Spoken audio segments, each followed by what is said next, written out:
네, 크롱님들 반갑습니다. 박종환 작가입니다. 드디어 전 세계가 주목하고 있는 상호 관세 발표가 초읽기에 들어갔습니다. 내일 아침이 되면은 그 결과를 알 수가 있는데요. 이 발표 내용에 따라서 시장에 큰 변동성이 발생할 수 있습니다. 그래서 지금부터는 시장을 더 예의주시하셔야 되는데요. 관련해서 중요한 포인트들을 한번 짚어보겠습니다. 네, 오늘 영상이 도움이 되셨다면 구독, 좋아요, 댓글, 알림 설정 정중히 부탁드리겠습니다. 네, 먼저 뉴욕 증시 상황부터 한번 살펴보겠습니다. 상호관세 발표가 조일기에 들어가면서 뉴욕 증시는 변동성이 크게 증가하는 모습을 보였습니다. 거기다가 어제 발표된 주요 거시경제 지표들이 스태그플레이션을 비롯해서 전반적으로 경기가 위축되고 있다라는 국면들을 보여주면서 시장이 많은 압박을 받는 모습을 보였는데요. 그럼에도 기술주, 빅테크를 중심으로 해서 저가 매수세가 유입이 되면서 반등에 성공하는 모습을 보였습니다. 그래서 어제 3대 지수는 혼조세로 마감을 했는데요.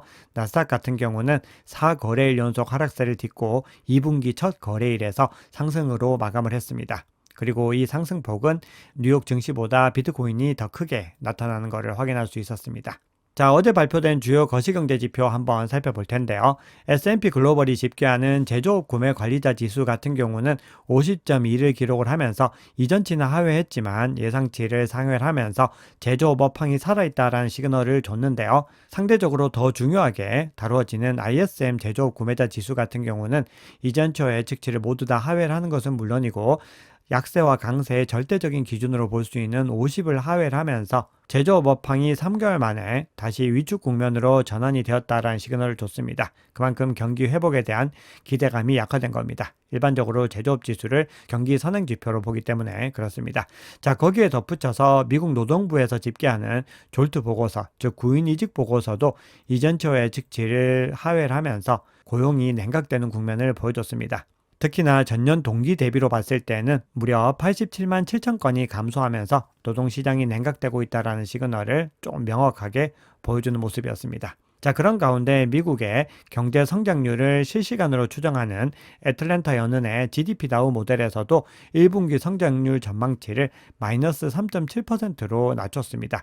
이전에 지난달 28일에는 마이너스 2.8이었는데 다시 0.9%포인트를 하향 조절을 하면서 미국의 경기가 좋지 못하다라는 시그널들을 줬습니다. 자, 이렇게 경기 침체에 대한 시그널들이 또 나타나게 된다라고 하는 것은 결국은 연준의 금리 인하 시계를 더 빨리 할 수 있는 이 요인이 될 수 있습니다. 그래서 뒤에서 살펴볼 텐데 실제로 금리 인하가 조금 더 빨라질 수 있다는 기대감들이 시장에서 나오고 있습니다. 네, 현재 시점에서 가장 중요하게 봐야 되는 것은 내일 발표되는 상호 관세입니다. 한국 시각으로 내일 새벽 5시에 미국을 더 부유하게라는 제목의 행사에서 트럼프 대통령이 연설할 예정인데 이 자리에서 구체적인 내용이 공개될 것으로 시장에서 예상을 하고 있습니다. 그래서 대략적으로 내일 새벽 4시에서 5시 요 구간을 주목해서 보셔야 됩니다. 상호 관세 효력은 별도의 유예기간 없이 발표 즉시 효력을 가진다고 합니다. 자, 당초에는요, 국가별로 세율을 달리 적용하는 차등 관세가 더 유력한 것으로 거론이 됐는데, 지금 발표일이 다가오면서 모든 수입품에 대해서 20%의 단일 관세를 매기는 것에 대해서 더 유력하게 지금 시장에서는 회자가 되고 있습니다. 다만 그럼에도요, 지금 백악관은 열려있는 스탠스를 일정 부분 보이고 있는데요. 국가별로 다른 관세를 부과하는 방안도 같이 논의가 되고 있다라는 소식이 전해졌고, 특히나 백악관은 기업들이 미국에서 사업을 하기로 결정할 때 관세가 없을 것이다 이렇게 강조를 하면서 다른 나라가 자국의 대미 관세의 변화 가능성을 시사하면은 협상은 열려있다 이렇게 얘기를 합니다. 그러면서 트럼프 대통령은 항상 전화를 받는 것에 열려있다라고 답을 했습니다. 그래서 이 결과에 따라서 시장이 변동성을 가질 수가 있는데 예상보다 덜 공격적이라고 해석이 될 경우에는 상승 모드를 탈 가능성이 있습니다. 반면에 예상보다도 더 압박 수위가 강하다라고 했을 때는 현재의 관세에 대한 불확실성 때문에 많은 조정을 받은 상황이지만 추가적인 조정도 가능하다라는 분석입니다. 네, 현재 대미 관세를 철회하는 국가들이 등장하고 있습니다. 대표적으로 이스라엘이 미국과의 관계를 강화하고 트럼프의 보복 관세를 피하기 위해서 미국 수입품에 대한 모든 관세를 철회했다. 이런 소식이 전해졌습니다. 지금 현재 트럼프 대통령이 협상의 카드로서 상호 관세를 이용하고 있다는 것을 이런 추세들을 통해서도 확인할 수 있습니다. 네, 주요 거시경제 지표가 경기가 좀 둔화되는 국면들을 보이면서 연준의 금리 인하 기대감이 계속해서 상승하고 있는데요. 5월에는 금리 동결 전망이 여전히 압도적인 가운데 6월에 첫 인하를 하고 9월과 그리고 10월에 연속으로 인하를 하지 않을까 이런 기대감들이 나오고 있습니다. 다만 이 수치는요 근사치에 있기 때문에 충분히 변경될 수 있습니다. 그동안에 나타나는 여러 가지 거시경제 지표들과 이 상황에 따라서 달라질 수 있는데 그럼에도 시장의 기대감이 커지고 있다는 부분들을 주목을 해야 됩니다.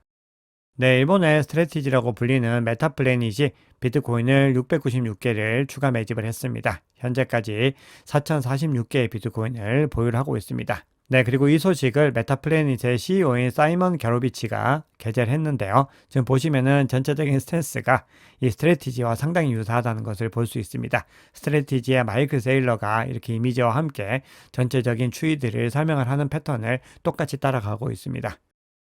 네, 그러면 온체인 지표 통해서 시장의 상황 조금 더 깊이 있게 들여다보겠습니다. 네, 어제도 비슷한 소식을 전해드렸는데요. 주요 거래소에서 매도 압력이 계속해서 감소 추세를 보이고 있습니다. 이 정점 구간에서 8.1만 BTC가 평균적으로 매도가 됐는데 지금은 2.9만 BTC로 크게 감소한 국면을 보이고 있습니다. 암호화폐 시장은 10만 달러 돌파 이후에 차익 실현 매물을 성공적으로 흡수했고 현재 매도청 물량은 상당 부분 소진된 상태로 볼 수 있습니다. 다만 그럼에도요 이런 흐름들이 4월에 바로 반등으로 연결될지에 대한 부분들은 좀 더 지켜봐야 됩니다. 4월이 전통적으로 강세 국면을 가지고 갔지만 그럼에도 시장의 중요한 모멘텀들이 어떻게 나타나는지에 따라서 달라질 수 있습니다. 그렇기 때문에 내일 발표되는 상호관세 결과가 굉장히 중요하다 이렇게 볼 수가 있죠.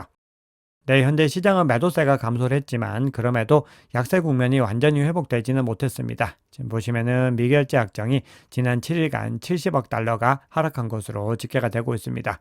모든 거래소에서 공통적으로 나오고 있는데 고래들이 주로 이용하는 비트파이넥스는 약간 증가하는 추세를 보였습니다. 자, 그런데 이러한 매도 추세에도 불구하고요. 펀딩 레이트는 계속해서 양수를 유지하면서 여전히 롱 포지션이 현재 가격 수준에서 더 우세하다라는 것을 보여주고 있습니다. 그만큼 시장에서는 강세 전망에 여전히 더 무게감을 싣고 있다라는 겁니다. 스위스 블록에서 제공하는 가격 모멘텀 지표에서도 비슷한 움직임을 확인할 수 있는데요. 비트코인이 현재 시점에서 대략 85K를 전후로 움직이고 있는데 가격 모멘텀 지표에서 강세 국면으로 전환하지는 못했습니다. 이 약세 국면에서 이 추세가 계속해서 상승을 하면서 강세 국면으로 다가가고 있지만 여전히 약세 국면에 머물고 있다는 것이 중요합니다. 그래서 시장이 더 본격적으로 반등하기 위해서는 이 상승 모멘텀 지표가 강세 국면으로 전환을 해야 됩니다. 그런데 아직까지는 시장에서 조금 조심스러운 움직임을 보이고 있다는 겁니다. 가격 모멘텀이 본격적으로 살아나기 위해서는 중요한 핵심 레벨을 넘어서야 됩니다. 제가 늘 강조드리는 부분이 가격이 일정 부분 반등하고 조금 더 하락하고 한다고 해서 여기에 대해서 일희일비할 필요가 없다고 말씀을 드렸습니다. 결국 중요한 것은 핵심 레벨을 1차적으로 넘어서고 두 번째는 그 구간을 반등을 하면서 지지 구간으로 더 강하게 만드는 것이 중요합니다. 그렇게 하나씩 이 단계들을 높여나간다라고 볼 수가 있는데요. 현재 시점에서 중요하게 뚫어야 되는 핵심 레벨은 단기적으로는 86.5에서 87K를 뚫고서 이 구간을 지지 구간으로 만들어야 됩니다. 그래서 이 흐름들이 이번 관세 발표 이후에 나타나게 될지를 지켜보셔야 됩니다. 네, 그래서 비트코인 가격이 관세 발표를 앞두고 반등하는 움직임들에 대해서는 기술적인 관점에서 기술적인 반등이다라는 분석들이 나오고 있습니다. 4시간봉 기준으로 이 암호화폐 시가총액 차트가 RSI 상으로 과매도 단계에 들어갔습니다. 그만큼 많이 매도를 했다라고 하는 것은 시장이 약세 국면에 들어갔다라는 것이고 매수자가 매도 압력을 흡수하기 위해서 나서고 있다는 의미로 볼 수 있습니다. 그래서 일정 부분 반등에 성공을 하면서 중립 구간으로 진입을 하고 있는데요. 이 흐름들이 계속해서 이어질지 여부는 역시나 내일 발표되는 관세에 달려있다고 볼 수 있습니다. 현재 기술적인 관점에서 더블 바텀을 찍었고요. 강세 반전 구조로 인지가 되고 있는데 과연 이 넥라인을 갖다 넘어서서 반등할 수 있을지 계속해서 지켜보시면 좋을 것 같습니다.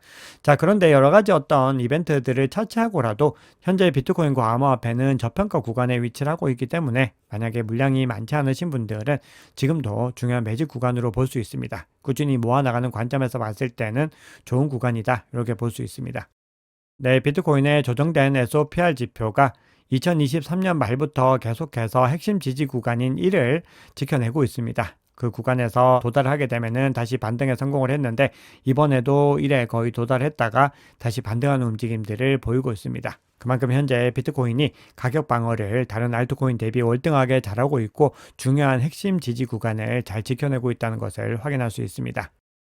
네, 비트코인의 대세 상승장 사이클이 끝나지 않았고 중장기적으로 상승의 흐름들을 계속해서 이어갈 수 있는 근거들은 중요한 주체들이 어떤 식으로 투자를 하는지에 따라서 확인할 수 있는데요. 고래들의 움직임과 장기 보유자들의 움직임, 그리고 그 외에도 중요한 기관들과 기업들이 꾸준히 비트코인을 매집하는 움직임들을 그동안의 시황을 통해서 확인할 수 있었습니다. 그런데 이번에는 USDT를 발행하는 테더의 비트코인 보유고에서 비트코인 물량이 또 크게 증가하는 것들을 확인할 수 있었습니다. 지난 1분기에 8,888개의 비트코인을 추가로 인수를 했습니다. 테더는 현재 92,600개 이상의 비트코인을 보유를 하고 있습니다. 네, 오늘 공유드린 온체인 지표를 종합적으로 한번 살펴보면요. 비트코인이 일정 부분 반등에 성공을 하고 있지만 그럼에도 전체적인 온체인 지표 상으로는 약세 국면에 놓여 있다는 것을 확인할 수 있었습니다. 그런데 중요한 것은 그 약세 국면을 딛고 현재 반등하는 구간에 와 있다라는 부분입니다. 상승 모멘텀을 재개할 수 있는 트리거가 나오게 됐을 때 시장은 크게 반등할 수 있기 때문에 가격의 상승 모멘텀을 이끌 수 있는 중요한 트리거가 어떤 것이 될 것인가, 이 부분들이 중요합니다. 그래서 우리는 그 트리거가 나와서 모멘텀이 다시 전환되기 전에 지금 시점을 잘 준비하셔야 됩니다. 네, 그러면 시장의 중요한 이슈들 한번 살펴보겠습니다. 최근에 계속해서 시장에서 약세 국면을 이야기를 해왔던 비트맥스의 공동 설립자인 아서 헤이즈가 연이어 강세 관점을 이야기를 하고 있습니다. 올해 말까지 25만 달러, 한화로는 3억 6,700만 원 정도까지 도달할 수 있다, 이렇게 주장을 하고 있습니다. 그러면서 그 근거로 들고 있는 것이 양적 완화로의 전환과 더불어서 대규모 유동성의 주입이다, 이렇게 얘기를 하고 있습니다. 결국 결론적으로 지금 시장의 상황들이 유동성이 돌아오는 장세로의 전환을 예고하고 있다라는 겁니다.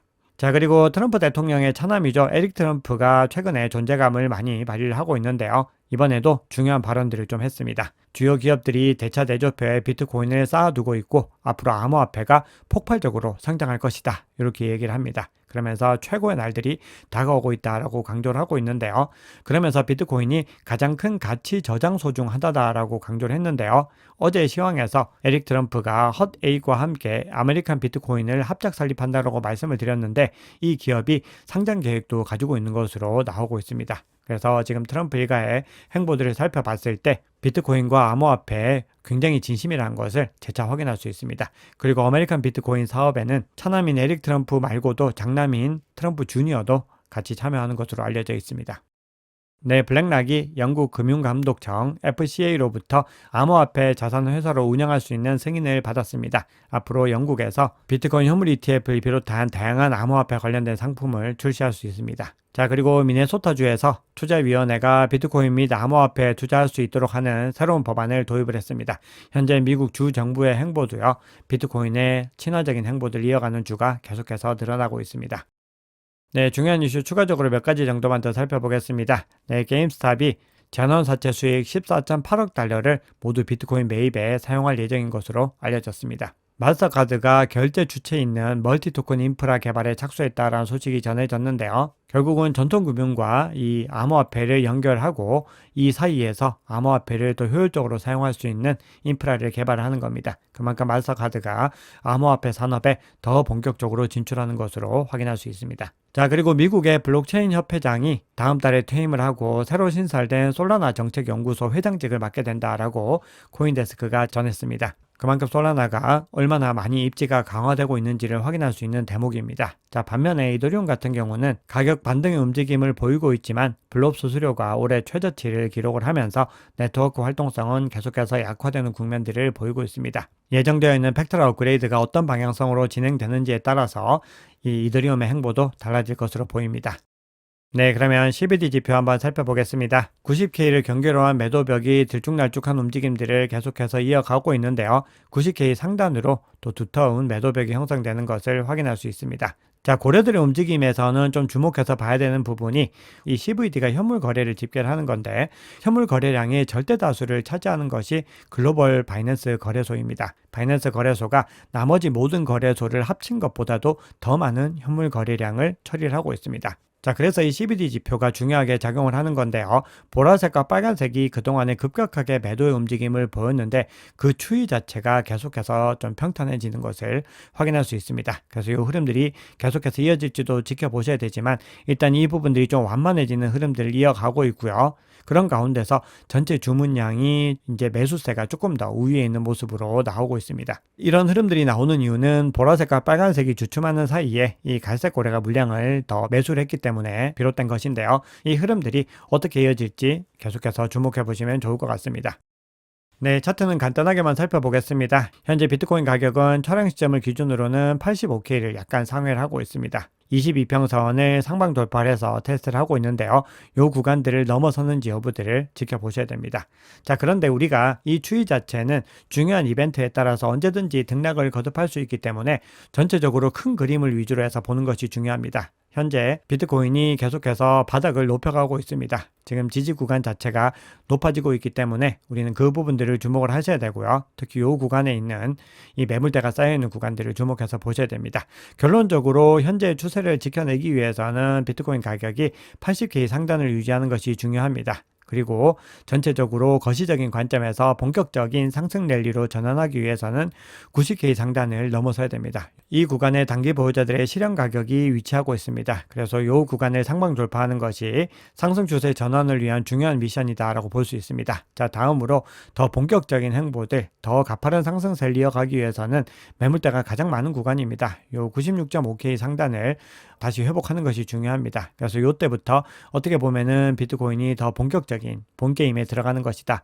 이렇게 볼 수가 있습니다. 그리고 다음으로는 100K에 위치한 심리적인 저항 구간들을 돌파를 해야 되겠죠. 그러면은 다시 전고점 테스트를 위한 시도들을 하게 됩니다. 이 과정들이 굉장히 험난해 보이지만 사실은 중요한 상승 모멘텀을 유발할 수 있는 핵심적인 요인이 생겨났을 때는 또 가능하다라는 거죠. 그래서 지금 시점에서는 앞서 강조드렸지만 작은 변동폭에 일희일비하지 말고 큰 흐름들을 주목해 보시는 것이 중요합니다. 네, 그럼에도 비트코인의 단기적인 변동성과 매물대도 살펴보겠습니다.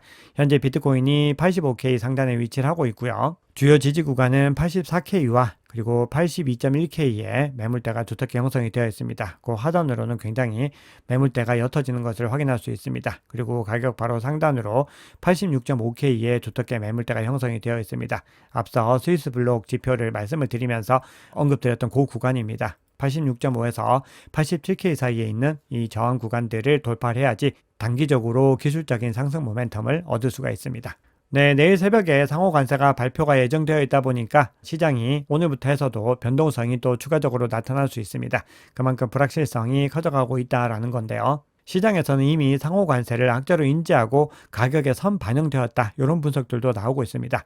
그런데 유동성 자산이기 때문에 비트코인과 알트코인은 추가적인 하방 압력을 받을 가능성도 여전히 열려 있습니다. 그래서 대응 전략을 가져가실 때 물량을 이미 바이더직 구간에서 충분히 확보하신 멤버님들은 관세 상황을 지켜보시고 시장의 상황에 맞게 대응 전략을 가져가셔야 되고요. 아직까지 물량을 많이 매집하지 못하신 크롱님들은 현재도 비트코인과 메이저 알트코인들이 저평가 구간에 있기 때문에 꾸준히 모아나가기에 좋은 시점이라고 생각을 합니다. 네, 오늘 준비한 얘기는 여기까지입니다. 오늘 영상이 도움이 되셨다면 구독, 좋아요, 댓글, 알림 설정 정중히 부탁드리겠습니다. 지금까지 박 작가였습니다.